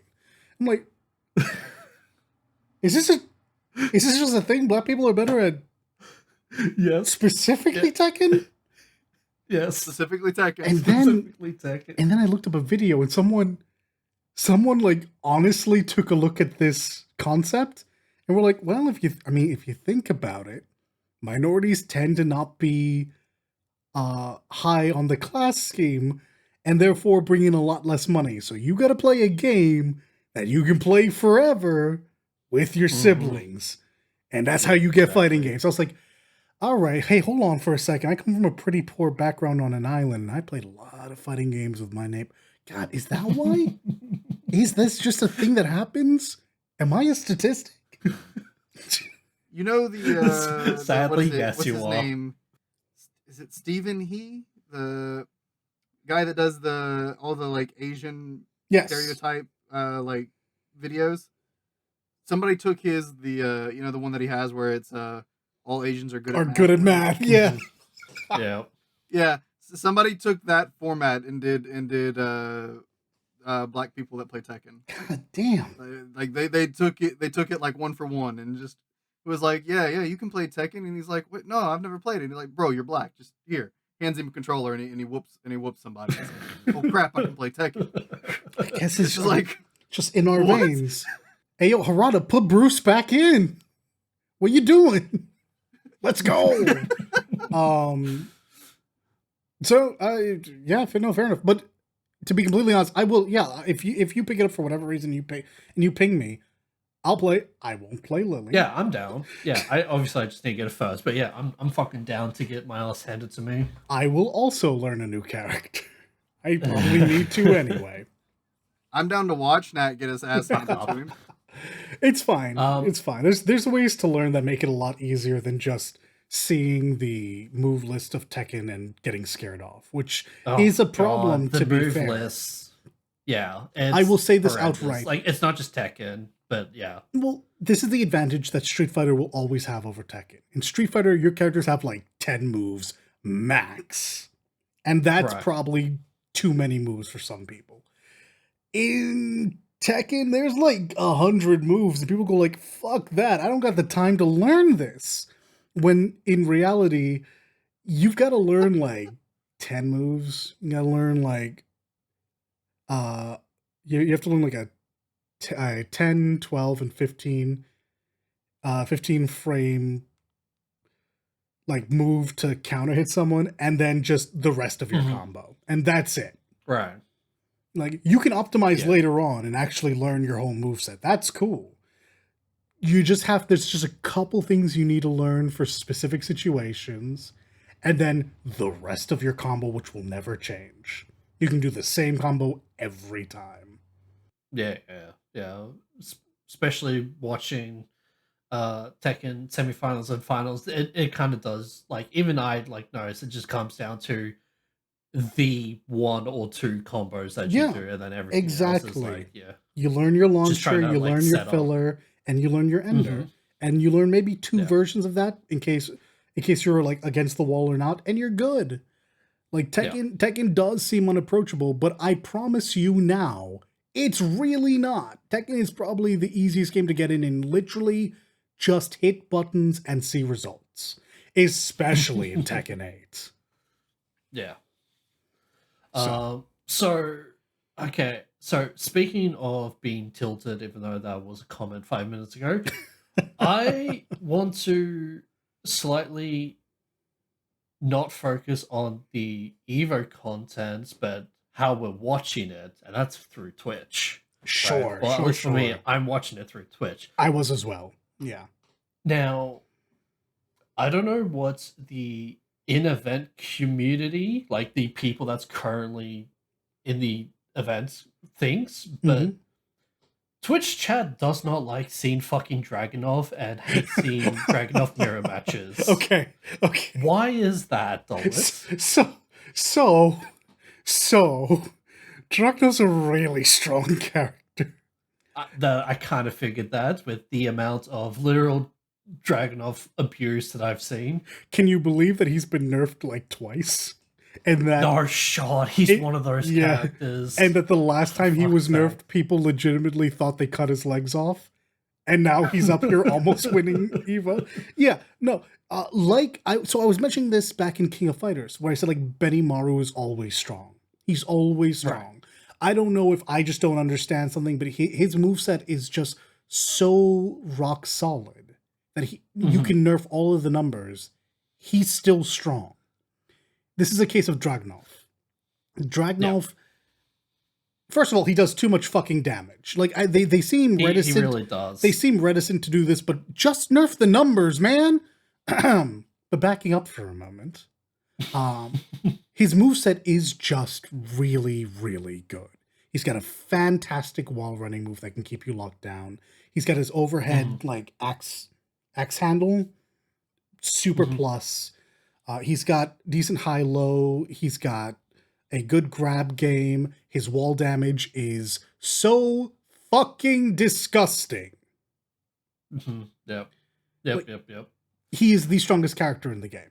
And okay, there it is. That's why. And he's not the only one. Like, so Fang? he was. Feng Wei was absolutely one of the strongest characters in Tekken. I haven't played a lot of the newest patch, so, and I don't play Fang because I love myself, and well, that's not true. If I loved myself, I would play Fang. But they nerfed him in a way that seems to have mattered because he's not as dominating as he was. Right. He still showed up in the tournament like fucking 10 times or something, but yeah, he was actually nerfed. The problem characters, to my knowledge, are Dragunov, Jin, and Nina. Oh, that's a surprise. Well, Jin is just really good at everything. That's all it is. Right. This is not Devil Jin. This is just Jin, right? This is just base Jin. Devil Jin used to be like the strongest character in previous games, but he just hasn't seemed to have. 7, he was like one of the best. Yeah, he hasn't found his footing in 8, or he did, and then he actually got his legs cut off. Oof. And Jin is just like he is an all rounder, but he's not just mediocre at everything. He's pretty good at everything. He's not the best at anything, but he's pretty good at everything. And Nina is just in the hands of... I don't know why Nina is strong. I'm gonna keep it a buck with you. I don't play this character. In the right hands, she just is obnoxious. And she will chop you down either with combos or just playing small Tekken with jabs and lows. That's what happened in the finals. Yes, which we will absolutely get to, yeah. Because that is how Arslan plays. I'm sure there are other characters who are annoying in a competitive sense. I'm sure Victor is still very annoying, and I think I saw a Victor. I don't remember off the top of my head though. And Elisa is super annoying, but then you have like the online characters that are problematic. Elisa is at the very top of the list. She's just that character is a menace. But yeah, no, the reason why people are mad about Dragunov is because he has been strong since day one. He's been strong, honestly, since Tekken 7. Maybe Tekken 6, but I didn't play competitively at all in Tekken 6. I pretty much played 5, played 6, went, nah, I'm not here for 6, and then came back in 7. So, yeah. Dragunov, he's got a rock-solid moveset. He's not terribly difficult to play as, and he's very good, and we're all tired of him. Yeah, okay, so it's not just Twitch chat being Twitch chat. No, Twitch chat is right. They're obnoxious because it's Twitch chat, but they are right that, like... Seeing Dragunov and Dragunov mirror matches. I think Dragunov was probably the most played at this tournament, if I had to guess. I would not be surprised because I've also saw him in outside of semifinals and finals. Like whenever I was watching pools and all that, I saw a bunch of Dragunov as well. Yeah, he's overrepresented. Right. On the topic of characters, I do want to talk about something. Yeah, go. So, I probably mentioned in the past that there was a leak for Tekken 8. And that we all kind of thought the DLC roster was going to be Eddie, which we knew ahead of time. Lydia, who was leaked correctly. Marduk, and Fakumram. Well, there was a little change. Who? Fucking who? Yeah, I know, but that's his name, Fakumram. He's Thai. I don't know what it means. I don't speak Thai. I could probably be saying it wrong. But yes, that's fine. So we thought it was these 4 characters, and we were definitely right about Lydia and Eddie because they're out now, or Lydia drops tomorrow. Yep. and then on the 25th for everyone else. But there's a good chance we were now very wrong about Marduk and Falcon Ram, and we're definitely, for sure, wrong about one of them, because we had a reveal today. Oh? Harada and Murray walked out and said the old man returns. Play that footage. So, yeah, Heihachi's back. Marduk fans are in absolute shambles, and I am refreshed. Marduk will make this game unplayable for weeks when he turns up, but the aggro Mishima in the aggro game just feels right. Isn't that Jin's father, or is that Akuma? No, Heihachi is Kazuya's father. Oh, okay. What was I saying? Sorry. He's Kazuya's father. And he was supposed to be dead. I mean, wasn't Jin and Akuma supposed to be dead as well, but back to life? Because that's the story. Listen. First of all, no one knows about the story, which is fine. First of all, the Tekken story is dog shit. I don't care who wants to fight me on this. This is not up for debate. Tekken story is dog shit. But, in general, if you kill a character, they're dead. They can show up in the game, and it's not canon, because people really like that moveset. So, but they're dead. We were pretty sure we killed Heihachi at the end of Tekken 7. Kazuya did a pretty good job of unmaking that man. So he's back now. And honestly, there's a chance that Kazuya died, quote unquote, in this game, but he didn't die. He'll be back too. Also, I am now no longer even sure if Jun is dead. When Jun showed up in this game, I'm like, oh, cool. Jin's having a mental breakdown and he's seeing his mom. That makes sense. That genuinely makes sense. And now I'm like, at the end of the game, like, maybe she was alive the whole time and is the worst woman in history for just abandoning her son to the devil and the devil's dad. What? Yeah. What is happening here? But anyways, that's the backstory. Heihachi Mishima is not dead. You can't trust Raven. Raven doesn't know shit. He was wrong in Tekken 5. He's wrong in Tekken 7. Mm-hmm. So he's back, and his addition, Heihachi's addition, means that one of the leaks were wrong. Either Marduk or Fakuram will not be in Season 1. It does not mean that they are not going to be in the game. For instance, we know Fakuram has had his mocap done. We know that because Michael Murray doesn't know how to keep quiet when it comes to Muay Thai. And admittedly, we don't know anything about Marduk other than Australia and I think MAR or MDK were in the files kind of representing him. Right. So maybe he's a Season 2 character. Either way, Heihachi was the best kept secret of Tekken 8. Mm-hmm. And it's kind of sick. My only problem is it's not Anna. And who's that? Anna's Nina's sister and my main character. Oh, okay. My main wasn't in. But that's fine. It is not Marduk it gives me life because the grapplers in this game are strong. I realize we've seen a hit to certain mechanics that make them slightly weaker, but I'm not that good of a player. I'm gonna still get blown up. I have problems breaking throws. I just duck them. And Marduk doesn't care if you duck because he tackles you and takes you to the ground. So now I have to actually get good at breaking throws. Right. So ducking ain't gonna save you this time, bucko. No. I have to hope it's a slow tackle that I can counter hit him out of. Yeah. It will not be. I know it. Because this is the aggro game. He's gonna 3-frame grab me and I'm just gonna die. Man, fucking grapplers. Alright, so the actual matches now. So yeah, the game's seen a lot of changes that make it more competitive. I will admit this outright. The game we were playing in Evo Japan is not the game we are playing now. But it is still Tekken 8 at the end of the day. Aggression is the name of the game. So, because of that, we're still seeing a lot of Dragunov. He's got a solid kick, and he's overrepresented. Yep. That's my takeaway from it as well. It's just what it is. If we want to talk about anything, I specifically want to bring up the losers finals. Nobi versus Atif in the drag mirror. Like, ooh, yeah. Nobi ran an absolute train on everyone, piloting drag like a fucking god.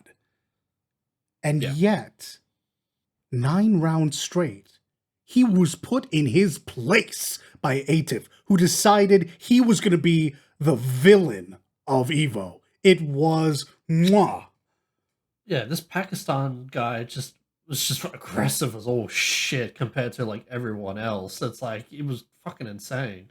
Nobi lost to one person in this whole tournament. He lost to Atif, went into losers bracket.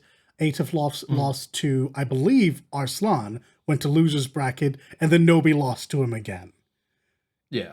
If Atif's not in this tournament, there's a good chance that Nobi maybe takes it, that we have a different outcome. Who can say? It's crazy. I mean, if that was the case, it would still be Dragunov and Nina finals. The finals wouldn't change because grand finals. Nina versus Dragunov. Arslan Ash versus Atif. Pakistan versus Pakistan. Oh, yeah. God, it's good. Arslan Ash continues to be an absolute Tekken machine.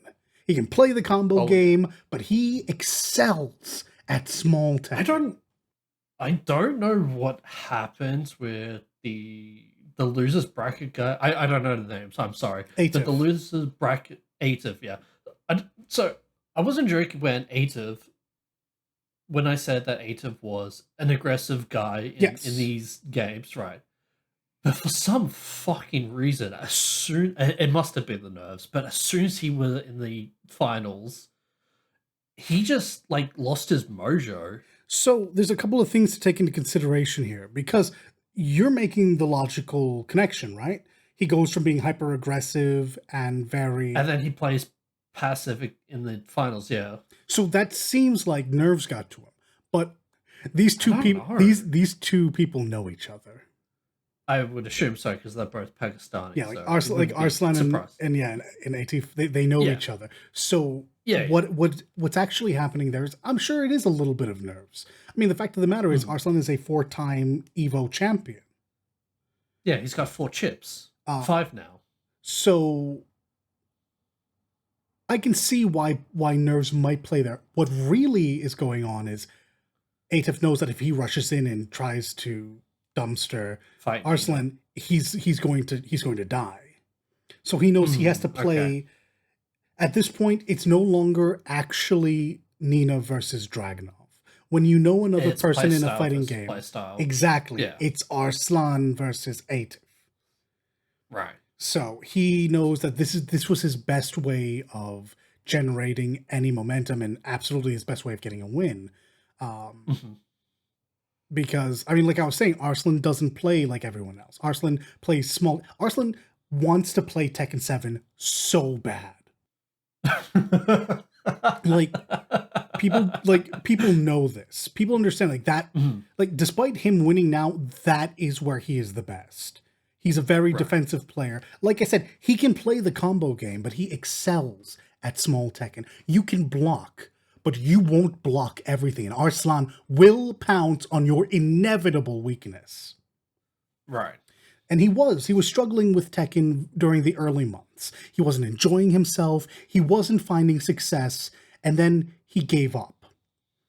And he started playing Tekken 8. Something clicked. And the 4-time Evo champion returned to form. And he wouldn't stay content at 4. Yeah.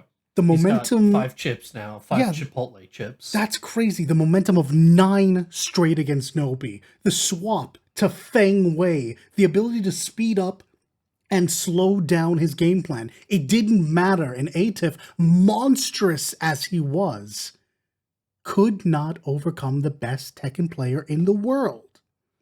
It was insane, because I also thought that you were stuck to one character in these tournaments, but when he switched to Fane, I'm like, okay, he realized that Dragunov was just not working whatsoever. Yeah.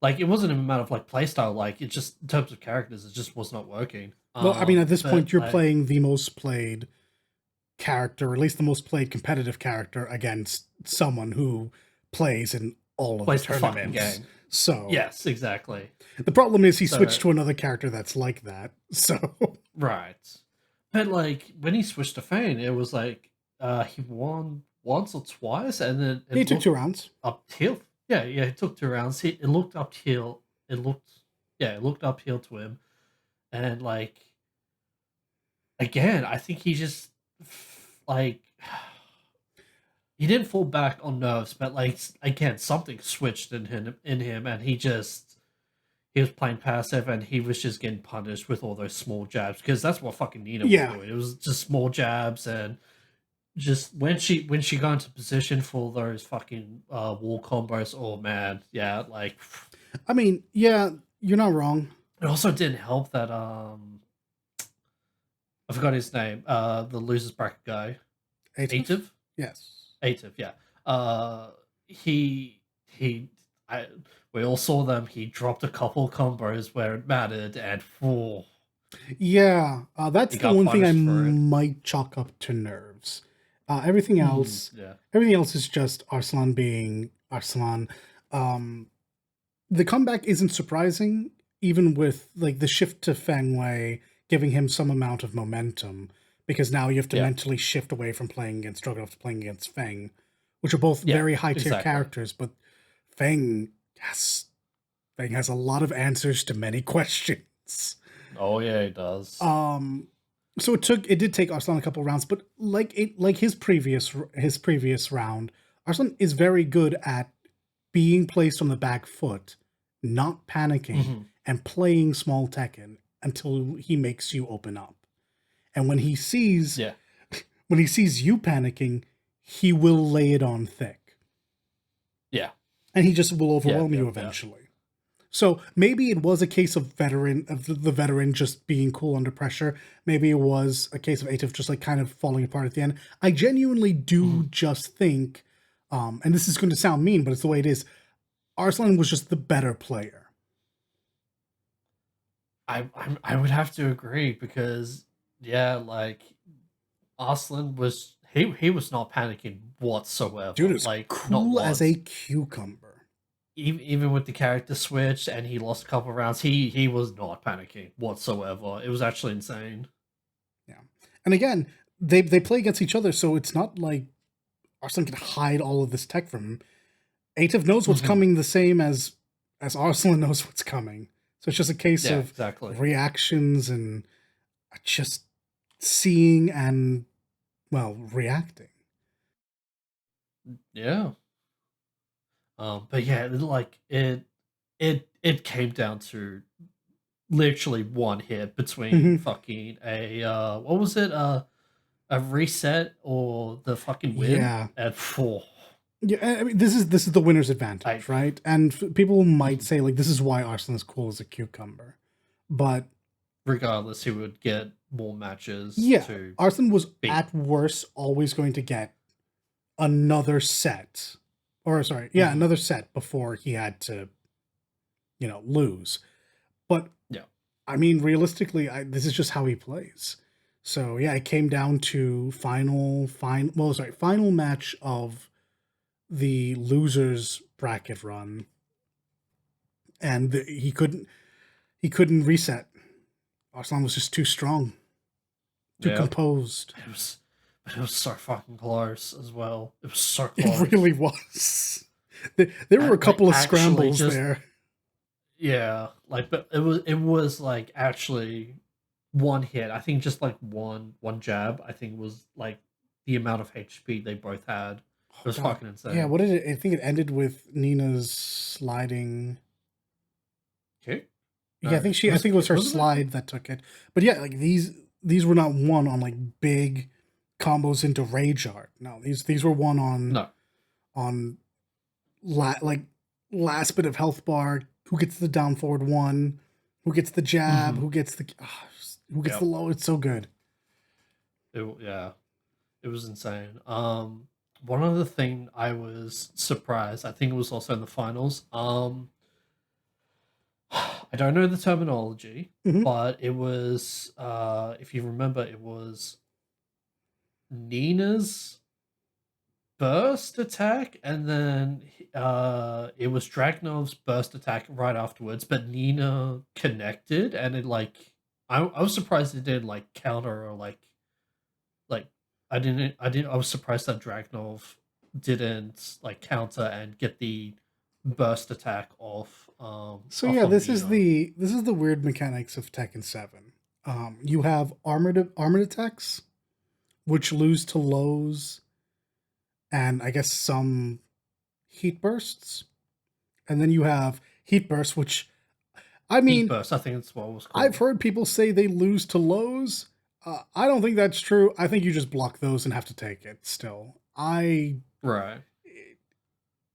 It's the big aggression mechanic, the whole heat system wherein it used to be everything in heat gave you plus frames.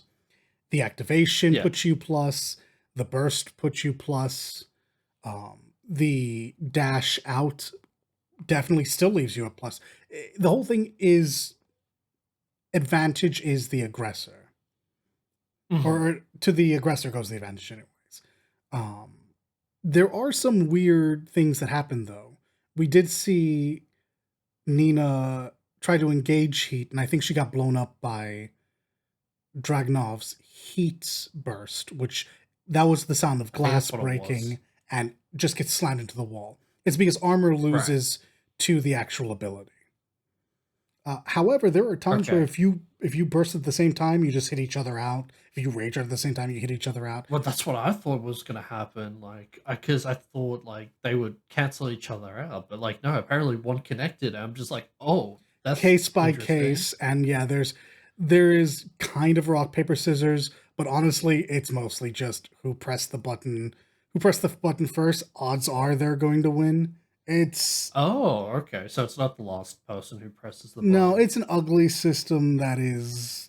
I don't like it. I'm gonna be honest. I'm an old head. I still think Tekken 5 was the best before they added bounds and floor breaks, and still You don't like destructible environments I don't in mind it. arenas. Like I'm not as against it as people who have money on the line. Mhm. But I I did grow up playing Tekken. I played Tekken 2, went back to play Tekken 1, 3. I Mhm. hated 4. A lot of people liked it. I thought 4 was the worst fucking thing in the world. Except for the story, which is the best story. We're not going there. No, it's the Star Story fucking Uh the Star Story episode. and then 5, which for me, until Tekken 7 when I went back, peak of the series. I loved Tekken 3. Yep. Tekken 5 was the peak of the series far and away. Mhm. And then they started adding more things. Not all bad. The bound system was neat, and it led to the tailspin system, so you can extend combos, and it makes the game look more appealing, which is invaluable in the esport industry, right? Right. It's got to look fun. Uh, Mhm. where Tekken 8, yeah, where Tekken 8 just took it 100%. too far for people like me was the heat system. Aggro, aggro, aggro, plus frames, plus frames, plus frames. Absolutely oppressive. And they've eased off on it a little bit, but it's still really It's still aggressive. there. Yeah, Right. you can still like sidewalk, I believe, the raw the raw entrance into heat. But then you still have Mhm. to deal with everything else. Plus frames Right. on the heat bursts, plus frames on any string that happens in if they burst out of it. Uh, the sometimes they get extra attributes in heat that lead to a bunch of chip damage. Yeah. It's a whole lot being put on top of what was already a very solid system. Yeah. Yeah. I would just like to make a not emergency, but a breaking news announcement. Oh, let's go. Fly Punk won Street Fighter Yes. 6. As I said before we started, I suspected Punk would take the Street Fighter tournament. That dude is built different. He is just a monster, and he's been labbing it out. He was very angry, I believe, at Evo Japan about the state of Street Fighter 6, much like Arslan was about Tekken 8 early into its life cycle. So, Right. when these heavy hitters get put into the corner, a lot of people expect them to just like leave, like it's not your game, just stop playing. No, what they do is they double down and they learn. Yeah. So, And they become better players in doing so. But yeah. Some people complain just to complain. When the top competitors complain, it's because something's wrong. Mm. Like there is something that feels incorrect. And sometimes, like with Arslan, they just need to adjust to a very, very different set of mechanics.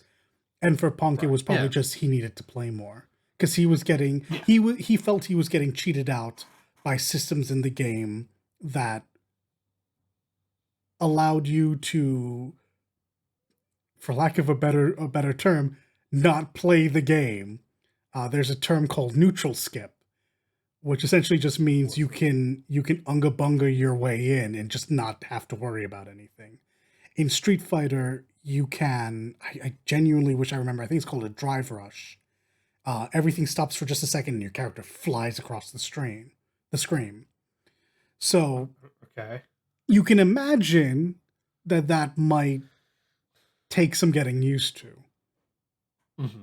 Punk did what he had to do. He adapted. I saw him playing Kami earlier. I saw him rock Momochi. And if you're running over Momochi like that, there was no doubt in my mind he was going to take it. Yeah, he smashed Momochi. Yeah, that's all I want to say. Punk won for CF. Big ups, Punk. SB6. There we go. I can say words. No, I'm happy for him. I'm especially happy for him after he complained openly about the game. So I don't know if... Did he get a lot of shit for it? Oh God, yes.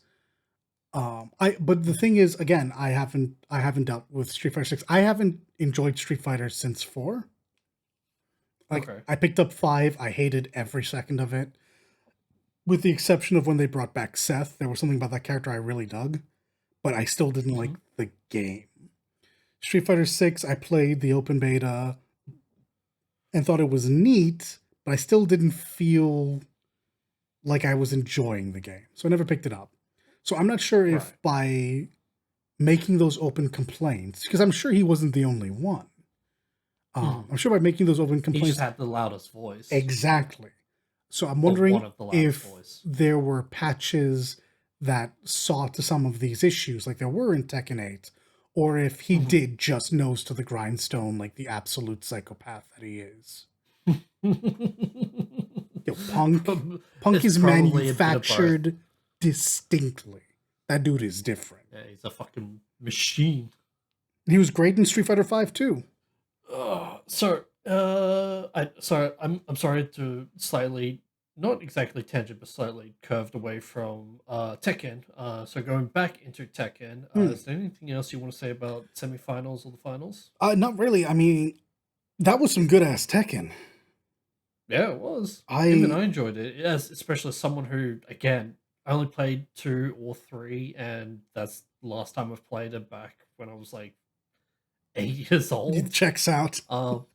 Yeah, so like as someone who doesn't know the terminology but can still understand what's going on, it was entertaining. It was pretty good. I love it. I'm horrifically biased. Also big shout outs to Rip and Tasty Steve for holding it down on the commentary. I could listen to Steve talk about anything. That dude is so funny. Oh, so there's the commentators. Correct. Ah, okay. So yeah, it was just like, I mean, like I said, some good ass Tekken. It's like, that's the community meme and it's true.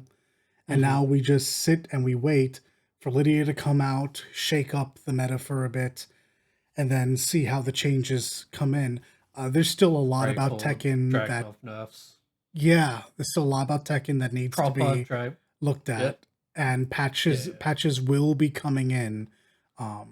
There is the joke going around that Lily beat Harada, so Lily will be nerfed again. And please don't. She's still the only character I'm playing. I don't get hit as hard by the nerfs as a lot of high level players, but they still affect me, man. Time to switch over to the main man, Han Dolit. If that's the case.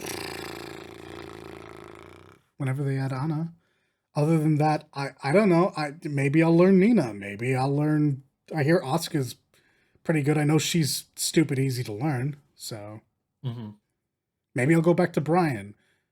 No, I don't have the dexterity for Brian. I was gonna say the dexterous fingers for him. Yeah, he's got a couple of things you need to be like on point to do. Ooh. There are not a lot of them, but one concept is pretty core, and I can't taunt cancel effectively. I don't know. I'll figure something out. I love Tekken. I love fighting games. I love watching fighting game tournaments. EVO is the best tournament in the world. There are many others for you to catch, though. So, learn to love fighting games, guys. I want to talk fighting games with you. That's it. All right. I just need money. I mean, I enjoy watching them, so I can do that. I get you. Weekend Though. just wasn't I a good too weekend would be for weak to sushi. Yeah. I mean, not even just with the sushi. Just Fair, it's been a fair, busy. fair. This last week has been a busy week for me. So I haven't had a lot of spare time. I tried so hard to stream this week so many times, and it just never worked in my question. favor, So I'm assuming you play on PC, right, for these fighting games, right? Yes. Is it standard to play on console? Because I'm assuming because of the one screen instead of having two PC setups. Oh, I mean, once upon a time that might have mattered. Nowadays, you can kind of play wherever. Evo specifically does use PlayStation because it's sponsored by Sony. Right. Yeah. But yeah, I wasn't entirely too sure if there was like some weird no, in PC general, to yeah. No, in general, you can play on whatever you want. Tournaments could run it on whatever they wanted, and it would work on all of these things because you would only need one system to run two people fighting. Yeah.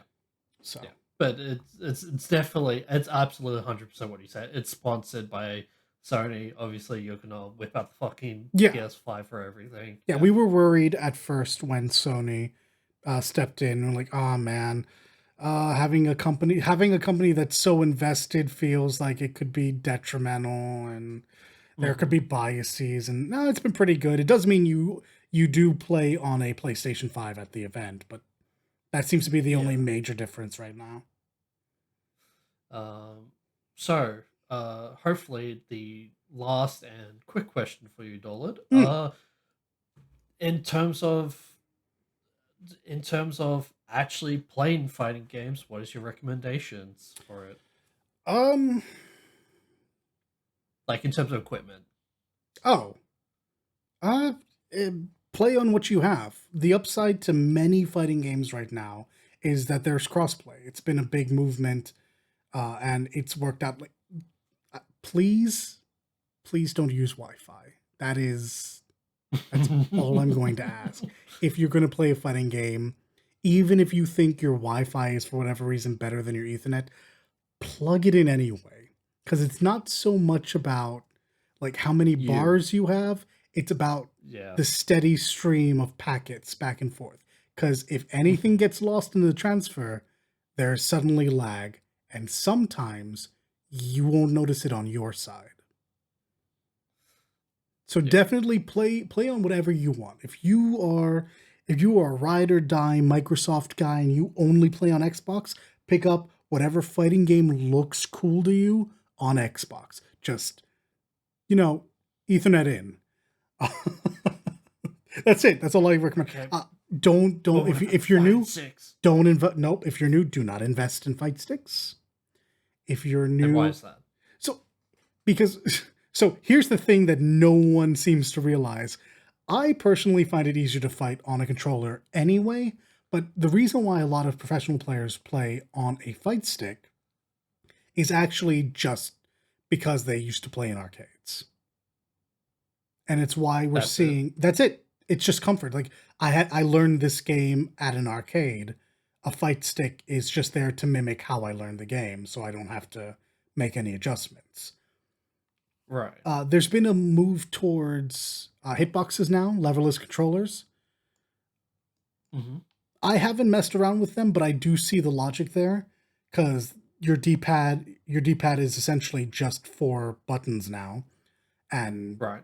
you don't have to worry about getting the motions exactly correct on a joystick. So, maybe that's something you work your way up to, but again, use what you've got. There's like fighting games are not expensive to get into. They're expensive once you've gotten in and gotten comfortable, obviously. Because then, yeah, maybe you do get an arcade stick, maybe you do get a leverless, and then you want to trick it out and customize it. But none of that is necessary to get into it.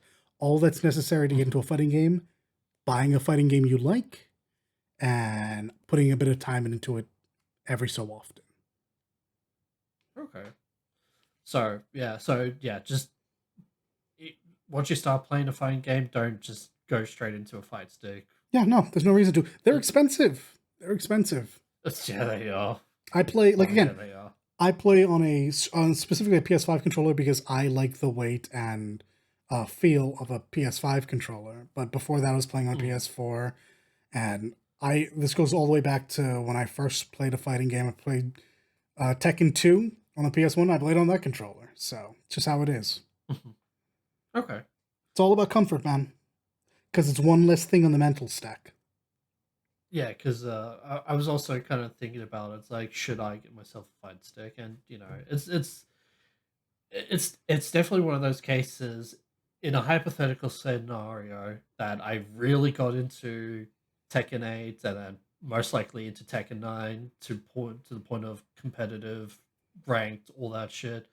I might consider a fight stick, but as of right now, you're better off just playing it on a controller or a keyboard and mouse or fucking whatever you use. Focusing on learning to like a fighting game first is definitely the move. If you buy all these side things and you get super invested, what are they going to be worth to you when you don't actually play the fighting game? Exactly right. There you go. Yep. All right. I'm satisfied with that answer because I was also curious about the fight and stick thing. I've had a couple. After many years, I just wanted to learn I wanted to learn how to use a fight stick for the novelty of it. But it was too much on my mental stack. I really wanted to have the joystick on the right side because my right hand is more dexterous. And I was playing Street Fighter at the time. And Street Fighter isn't the strictest game in the world when it comes to putting in motion inputs, but the difference between a Hadoken and a Shoryuken are minimal, and it's really easy to get one over the other. And on my left hand, where I just didn't have the dexterity, I kept finding myself doing Shoryus, or probably doing Hadokens, but I wasn't getting what I wanted. And it would be the same if I did try to play a fight stick on Tekken. I mean, in Tekken 5, I tried to play Kazuya. If I was playing any Mishima, I would probably would have struggled doing a Wind God Fist. Because while the emotions aren't as aggressive in Tekken, they are there. So if I were to go back into like novelty equipment, I would actually probably play on a leverless. I just don't feel the need to. I get by exceptionally well on my PS5 controller. I do need another one though. Stick drift is a bitch, and I have caught myself walking forward when I wanted to neutral guard. Not great. Yep. Got to whip out $105 for a fucking controller. Expensive. Jeez. Oh yeah, it is. It's a great controller, but man, they need expensive. I hate it. They need to not charge that buy much. a video game, or you could buy a PS5 controller. I hate that is actually accurate. It's so fucking dumb. Yeah. But yeah, I have nothing else to say other than Tekken semifinals and finals was pretty good despite not knowing everything, but it was very entertaining and yeah. Right, that's step one on learning. Again, if I can fucking get the money for it, I'll definitely buy it because yeah. Hey, nice. Slowly but surely, I shall get all of you to play fighting games. Yeah, out of the two big major games, Tekken 8, or I should just say Tekken and Street Fighter, I think I'm more of a Tekken person because I'm used to the more 3D movement instead of the what does Street Fighter have? It's just 2D. It's like the flat. Yeah, it's just 2.5D. Well, not flat. Yeah, 2.5D. But yeah, I'm more used to the like 3D motions of yeah, for sure. Walking around and the fucking arena. I'm gonna be honest with you. I get a lot of wins just because people don't use all 3 dimensions. Mm-hmm. Like there are some people that just play that game as a 2D fighter.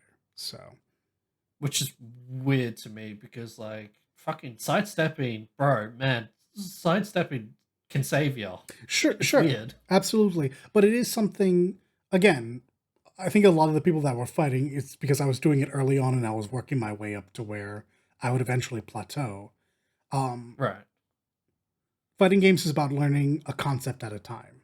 These are people who decided the first concept they were going to learn were combos because admittedly they were styling on me if they got the hit. But right. Like if I pressured them, I could keep pressuring them for free because they would never step.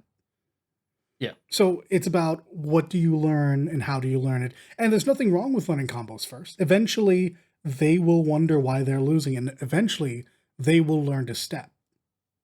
Mm-hmm. So, one thing at a time. Also, I was coming in with many years of legacy knowledge, so... Yeah. But yeah, that's all I want to say. What about you, Dolly? No, we should stop there. It was great talking about Evo. I love this event. I can't wait to go back and watch all the VODs of the stuff I missed. I very much want to watch the Uni block, and I do want to watch, if nothing else, top 6 of Street Fighter. I'll probably watch top 24 though. And I could keep talking about fighting games in general, but keeping it just to Evo, I think is safe. I think this is the call. Yeah. We need you to save your voice for your Hideo Kojima rants that eventually going to do in the future. Don't worry. There's a fucking setup right there, listeners. Goodness gracious. When the payoff is going to happen, who fucking knows? Who knows? So do I just let Dalit wrap it up, or do I do the wrap up? Yeah, he's the host of this show for this episode, so Dalit, wrap it up. Dalit, you know the wrap up? Thank you guys for listening. We're about to find out. Thank you guys for listening. As always, I have been Dalit. I know you're used to Matthew. Matthew's been here too, and Nat. You can find us here on CRP every week. You can find us at Spotify and YouTube. Leave us a comment. We always love to get the feedback. Maybe you will have topics for us. Let us know either in the comments or on Twitter at #AskCRP. As always, it has been a blast, and we will see you in the next one. Take care, everyone. Laters.